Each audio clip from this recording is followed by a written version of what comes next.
Amen. Go ahead and turn to Luke chapter 18. We're going to start in verse 35. This is maybe a story that's familiar to you, maybe because of your time growing up in church, or maybe it's familiar to you because it's actually written in 3 different places in the Bible. And so we're gonna read the story of this moment that Luke wrote about. And so Luke chapter 18, verse 35.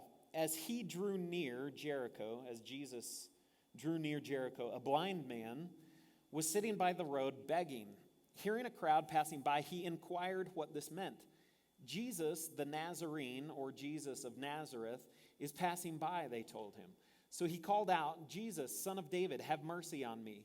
Then those in front told him to keep quiet. But he kept crying out all the more, Son of David, have mercy on me.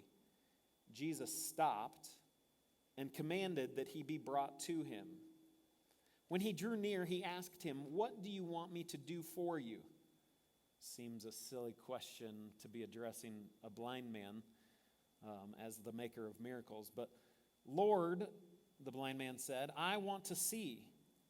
Receive your sight, Jesus told him. Your faith has healed you. Instantly he could see, and he began to follow him, glorifying God. All the people, when they saw it, gave praise to God. Now, we know from the other 2 stories of this same event that this blind man is named Bartimaeus.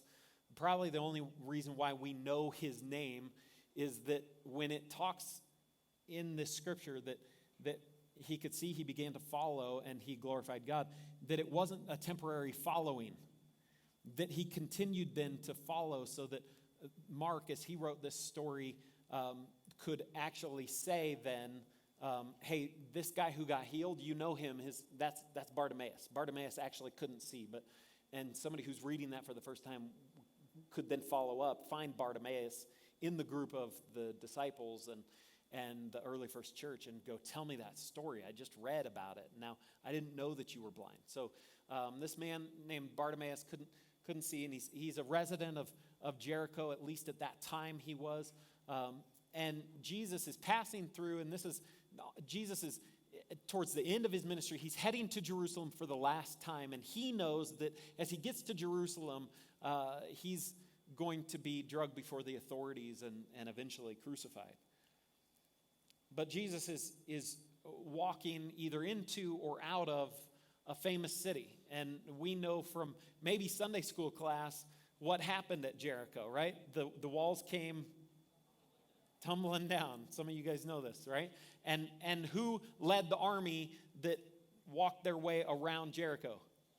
Joshua did. So here we know about Jericho not because we're residents of the Middle East and because it's a famous, thriving metropolis right now that we're buying products from. Really, the only reason why we know this story is because of a more famous. The only reason why we know the city is because of a more famous story, and that being in the Old Testament when Joshua marched around the city once a day, and on the 7th day marched around 7 times, and the walls came tumbling down. And everybody in Jericho then died, right? Be confident. Come on, it's snowy. This is like an intimate class today, right? So not everybody died, right? Somebody was saved. Do you remember the name of the person who was saved with her household? Rahab. Okay, Rahab was saved. And the reason why Rahab was saved was why? Yes. Talk to me. Rahab hid the spies. Joshua sent 2 spies to go check out the city. They went into the city, and then they hid in her house, actually on her roof, under some reeds that were rolled up there. She hid them. The authorities of that city came and inquired, and she sent them the opposite direction, hid the spies, and then sent them down through the window of her house, which was on the outside of the wall. And so apparently that portion of the wall of Jericho never fell down. And she as a sign to where they could go find her and save her when the raid actually happened, she hung a scarlet thread out of her window. And then those 2 spies led kind of a SEAL team sort of effort to go in to the rubble, capture Rahab and her family and rescue her. So Rahab, in the city of Jericho, in the story that's more famous than the story of Jesus healing Bartimaeus, Rahab gets saved, but she gets saved because she did something, right? Let me give you a quick picture of living under the law versus living under grace. Some of us need to be set free, but we don't understand really, truly what grace actually means, because we spend our whole time every day and every week trying to be better so that we feel God's presence. And grace doesn't work that way. The law said you have to do this, and you can't do that or that. And then, therefore, you're going to try to spend your whole life or your whole year trying to be perfect. And at the end of that year, or at the end of your life, you'll realize, I wasn't perfect, and my life still necessitated a sacrifice, and thus the Hebrew people lived under this system, under the law of them knowing that they really weren't good enough, and so there had to be a sacrifice to atone for their sins, but that sacrifice, it didn't remove their sin, it only temporarily covered their sin. Now I'm getting in the weeds, so let me peel all the way back. In this famous city, Rahab was saved because of what she did. And because of what she didn't do. She didn't turn in the spies. She hid the spies. She released the spies. And then the Hebrew nation, under Joshua's orders, said, it's okay, you can save Rahab and her whole family. Whoever is in her dwelling place, all of them can be saved. Jesus comes into that same town, and he says this to blind Bartimaeus, receive your sight, verse 42. Jesus told him, your faith has healed you. Other translations say, your faith has saved you. So under the law, Rahab gets saved because of what she did and what she didn't do. Now, in the presence of Jesus, Bartimaeus is saved and healed by faith. So Jesus is the better Joshua. Jesus is in every story of the Old Testament, and every story that you look at, you go, okay, Jesus, reveal more of yourself to me on this page, in this story, and hopefully somebody can hold on to that, and then we'll just move on. Jesus is the better Joshua. Jesus does not come into your city and say, do this, and I'll save you. He doesn't come into your city, into your life, and say, don't do this, and you'll be saved. But some of us grew up under the notion, whether it was taught to us or preached to us or just inferred to us, that in order for us to have right standing with Jesus, we have to do this and not do this, and then we'll be okay. And Jesus goes, no. Because in that old system, you're making a sacrifice, and that sacrifice only covers your sin temporarily. I'm coming to be the perfect sacrifice, and my presence in your life, representing the perfect sacrifice, I'm not covering your sin, I'm actually removing your sin. And so you're not saved because of what you did or did not do. You are saved and set free and healed today in the name of Jesus by faith. So all you have to do, don't leave here and spend the rest of the week trying to be better. Don't spend the rest of the week trying to stop doing something that you need to stop doing.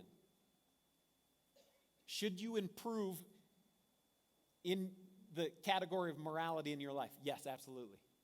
But that doesn't qualify you in the presence of Jesus, and it doesn't disqualify you in the presence of Jesus. You're set free by faith. So all you have to do is understand who Jesus is and place your faith in him. Jesus is the better Joshua.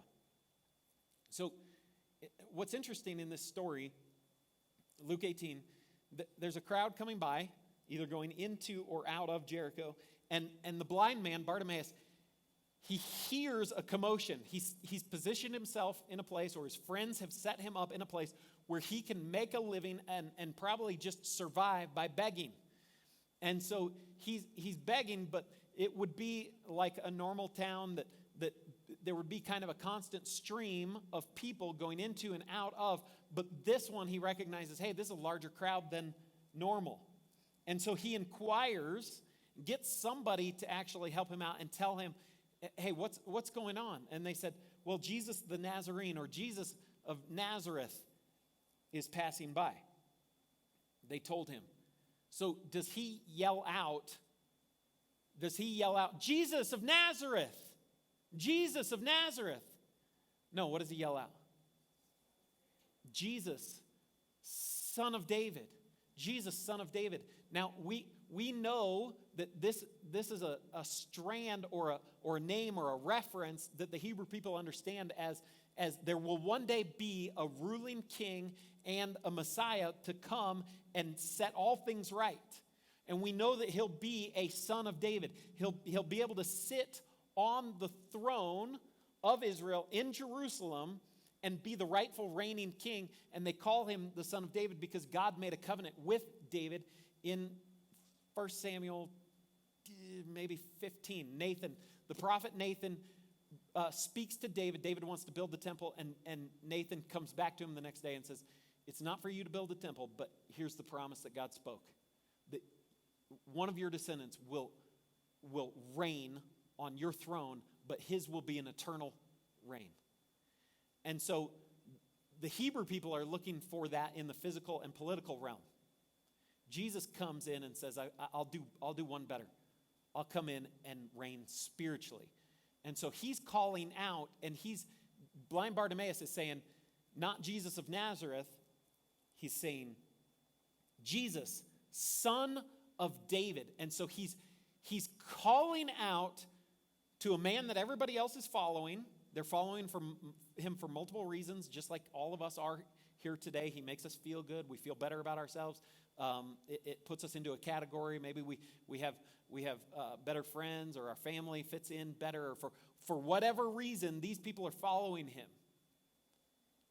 And he calls out to something that he doesn't even fully comprehend.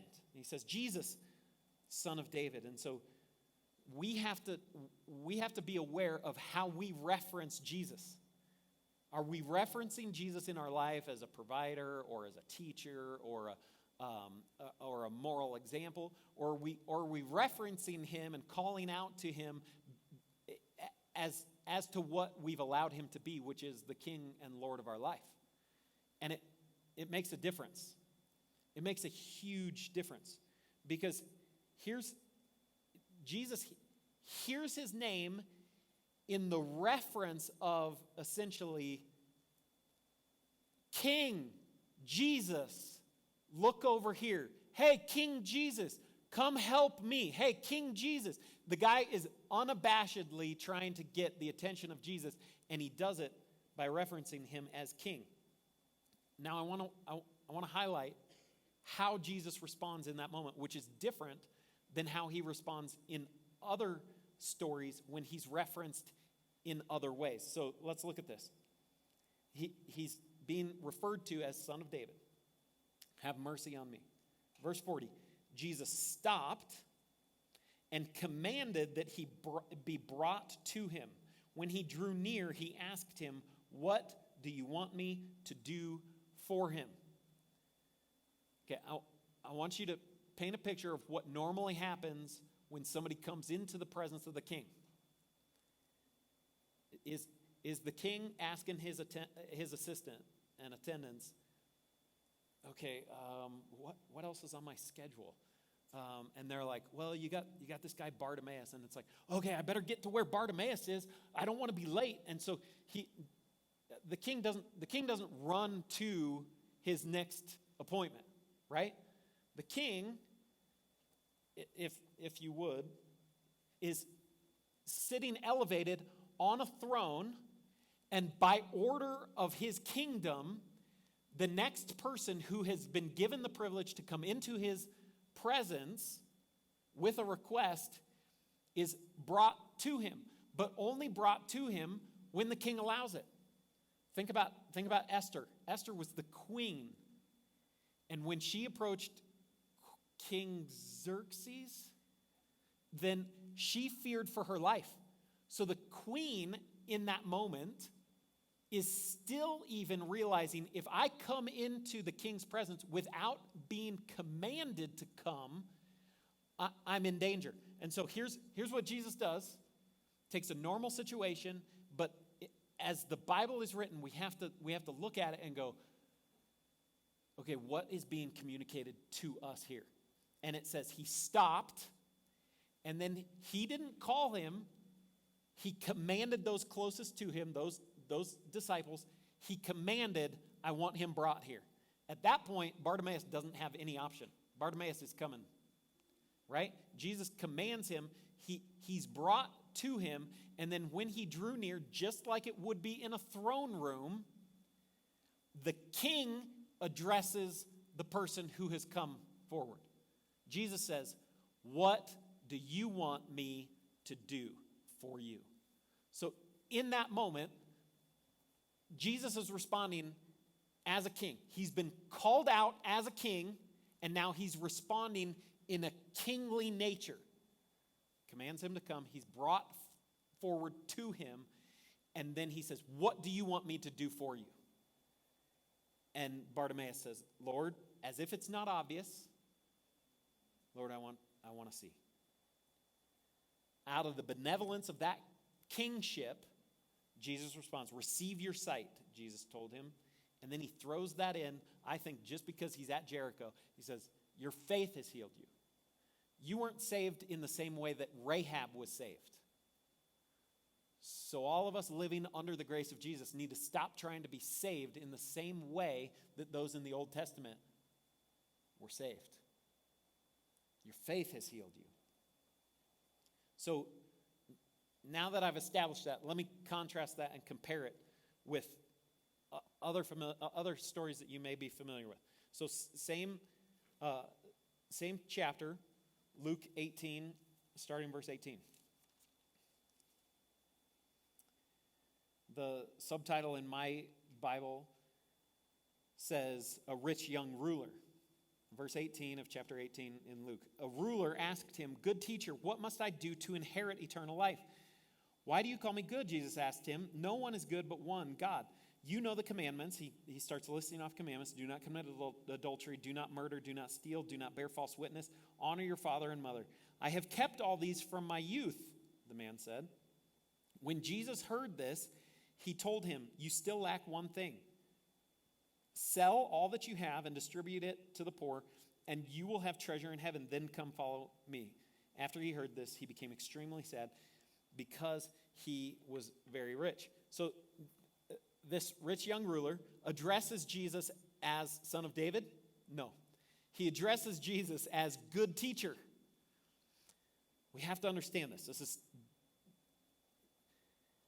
the way that we address Jesus is the way that Jesus is going to respond in our life. So the rich young ruler addresses Jesus as good teacher. And then Jesus responds just like your fourth grade teacher.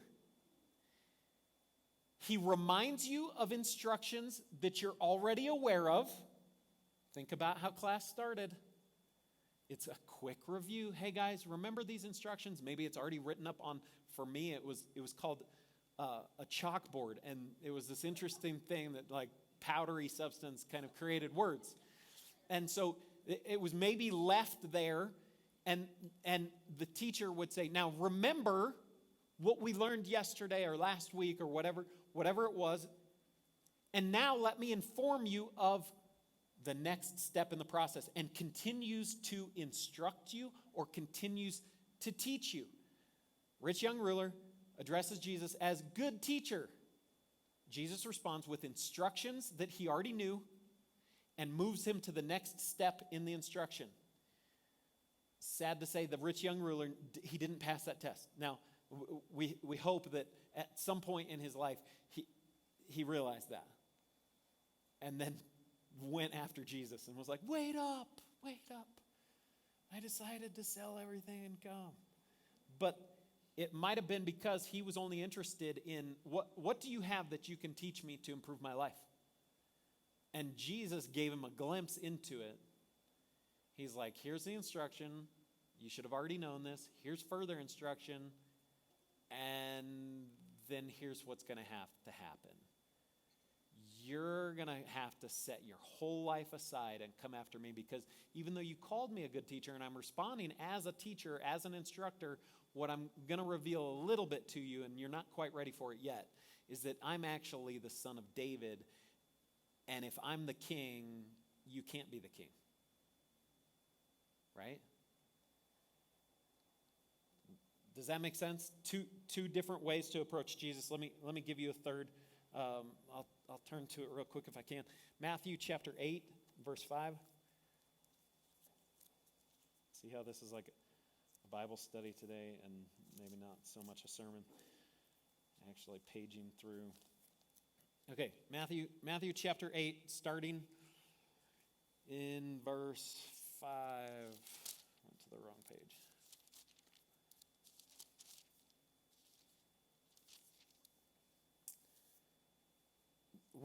When he entered Capernaum, a centurion came to him, pleading with him, "Lord, my servant is lying at home, paralyzed in terrible agony.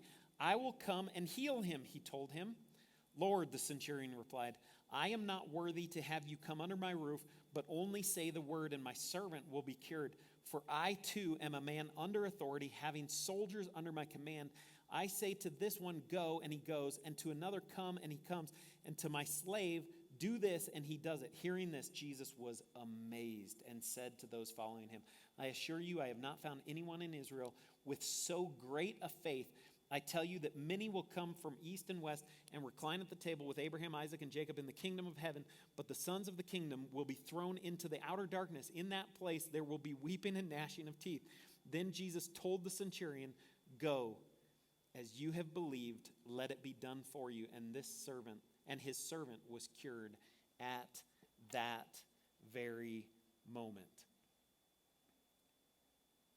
The centurion approaches Jesus and says, "Listen, I understand how a system of authority works, and I understand that you are one like me in a way that has authority, and I'm not asking you to do something that you don't need to do. I'm only asking that you would send your word, and that at your word, those under your authority, those situations under your authority would be changed and rectified." And Jesus does it as he was addressed.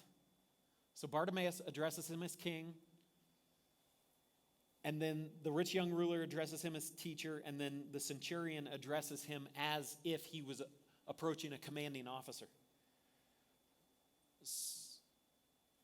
So we must be aware of how we repeatedly approach Jesus. Is he our Lord, or is he just something else in our life? Next point, what do you want? So blind Bartimaeus is sitting at the entrance of Jericho, and he's begging. He's interacting with people who are passing his way one way. But then when he comes into the presence of Jesus, who he has rightfully called a king, son of David, he's no longer begging. He's expectant. Jesus wants to know that you want something from him that only he can provide. Jesus doesn't want to fulfill something in your life that he's already made a way to be fulfilled through a different channel. And he wants you to ask him for that which really only he can provide. How do I explain this? If you're desperate for community in your life, don't keep begging Jesus for friends and community when he's put you inside of a church that's offering life groups, small groups, authentic life-giving community, different things where you can plug in, you could get onto a team and serve, you could have the best friends of your life in the span of probably 4 weeks.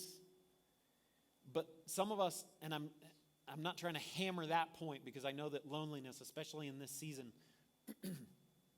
is not something to take lightly. But it's just as an example of, if you're asking Jesus for something, you're begging him for something, but he's like, I've already put you in a system where that's provided. Don't keep asking him for provision in your life if you're not working your tail off at your current job. Is that a better way to say it? Step on a few less toes, maybe.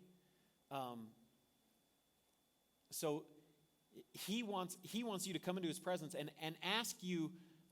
It would have been silly for blind Bartimaeus to get the attention of the man who he just called king.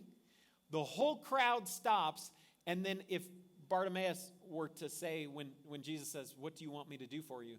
If he were to say, do you got a denarius that you would spare? Right? Do you got a few small fish and loaves of bread that you could spare? Right? He could get that in his current system. But now he's brought into a different reality. And when we're talking about the spiritual reality that we have access to, then we have to ask the right question in that moment. Stop begging from Jesus that which he's already provided in the system that you are already in. And ask for Jesus what only he can provide. Your ask of him should reveal his identity. If Bartimaeus just asks for money or food, and if Jesus provides it, Jesus is only a good man at that point. Right? He's no different than the guy 20 minutes before that tossed a couple coins into the bag or the box or the whatever, the mat that Bartimaeus had lying open. So Jesus wants us to ask of him something that will reveal who he is. And if we have the guts enough to ask of Jesus something that will reveal his identity, he'll gladly give it to us. Because Bartimaeus received his sight, but everybody in that crowd received revelation in that moment. And the heart of a good God is that he wants to continually reveal more of his nature and character to us.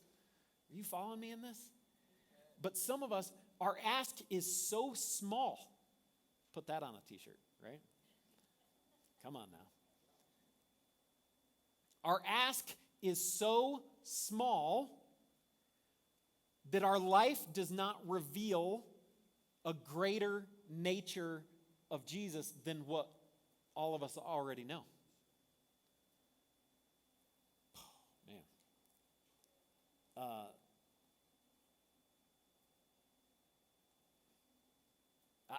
I've seen this when I dared to step out and follow the Lord's leading, and that I felt like he said, "Hey, I'm leading you to plant this church."